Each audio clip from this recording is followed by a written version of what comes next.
I'm Cebuano, Filipino. I'm a stamp collector, philatelist. I'm a coin collector, a numismatist, and an art collector. I have visited famous museums like the Paete in New York, the Prado Museum in Madrid. I have seen the works of Francisco Goya.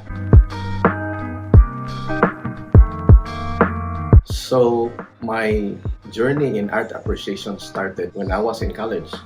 I learned a lot of things about different kinds of architectural buildings. Because we're in Cebu, this is where the first street in the Philippines is located. It's in Colon. So there's a lot of history. Old churches in Baroque style. There's a lot of places to visit when somebody comes to Cebu, especially in terms of art appreciation. So we invite you to come sa Pamanang.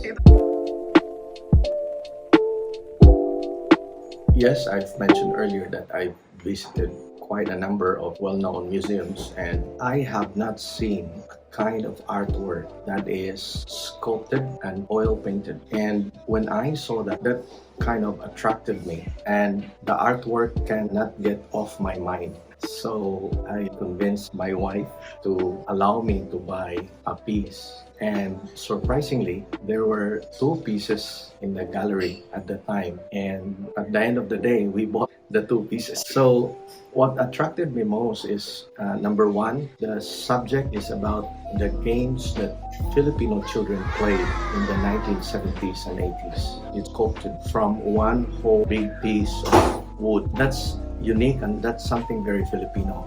There's the Eco series. That's one piece that we got, and there's another Sarangola series. I have not met this person. His name is Joseph Otep Bañez, and I tried to understand how he made this kind of artwork. This person came from a family of sculptors and artists.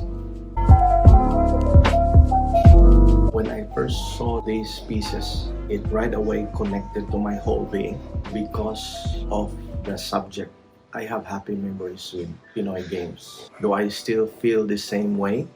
Yes, every day. That's why we intentionally place it in the stairs, because we pass by it every day, every hour, especially now that it's quarantine. So it brings positive energy inside the house. I can relate well with these games. I want to preserve it because the young children at this time are not very well exposed to this kind of game. One way to perhaps preserve my happy memories of childhood and be reminded of it every time I go and pass by these pieces, while at the same time allow my children to connect to my childhood memories. That's perhaps the best piece that we can have at home. As an art collector, I look at the piece as a whole, and from it, you can see the details. The angle is sculpted from here. There's some kind of humor to it, so that when you appreciate it, you go back to the heart of a child. See their faces, their reactions, the happiness that they feel. I really appreciate also this piece because it's like you have a drone and you take the picture from above, and you will see all the kites flying, and look at the perspective. Of course, the kite should be bigger than the children because you're on top. And look at the scenery of a happy life of these children in the rural areas.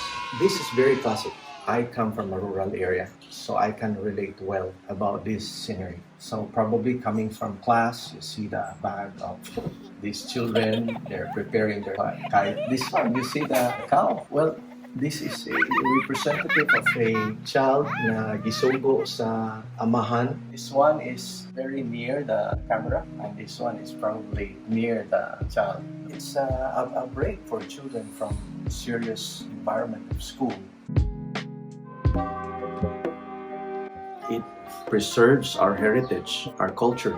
When we display it and show it and share it with people around us, family members, relatives, and friends, when they come to our house and they see these pieces and they appreciate it, It's also helping to promote our culture, our heritage.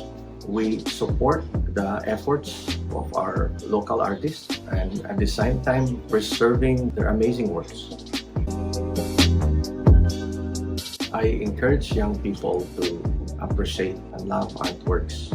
If we cannot become artists, we can be here to support them, to support their works. Good job, Dad. And I really enjoyed interviewing my dad. I was able to show how much I've learned, and I hope you enjoyed watching. Thank you, and see you in the end.